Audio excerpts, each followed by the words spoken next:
71 தொகுதிகள்ல அவர்களுடைய average vote share 13.44. அந்த 70 தொகுதிகள்ல 13.44 எந்த கட்சிக்கு அது மாதிரி கிடையாது. சார் நீங்க வந்து ஒரு கிளியர் கட்டா பார்க்கணும்னா என்ன பார்க்கணும்னா 18 தொகுதி வாங்கியிருக்கேன். அந்த 18 தொகுதியில 16 தொகுதிகள்ல 71 மைனஸ் 16 எவ்வளவு வருது? 55 தொகுதி.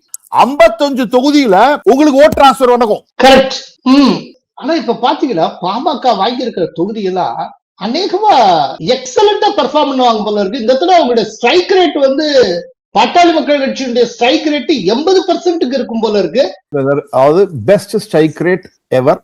அவருக்கு வந்து 18ல 2 ரொம்ப கஷ்டம். விட்டுருங்க, 2 ஜெயிக்க மாட்டாரு. 16ல இன்னொரு 3 ரொம்ப கஷ்டம். 13 இன்னும் 1 ஸ்லைட்டா கஷ்டம். 12ல கண்டிப்பா ஜெயிக்கலாம். நான் ஒண்ணு கேக்குறேன், இந்த 16ல 3 கஷ்டம்னு சொன்னீங்கல்ல, அந்த 3 தொகுதி எதுங்க? செஞ்சி, ரிஷிவாந்தியம், காட்டுமன்னார் கோயில்.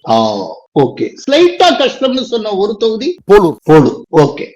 ஓகே. எப்படி பார்த்தாலுமே பிரமாதமான ஒரு ஸ்ட்ரைக் ரேட் வெயிட் பண்ணிட்டு இருக்குங்க பாட்டாளி மக்கள் கட்சிக்கு. எஸ்.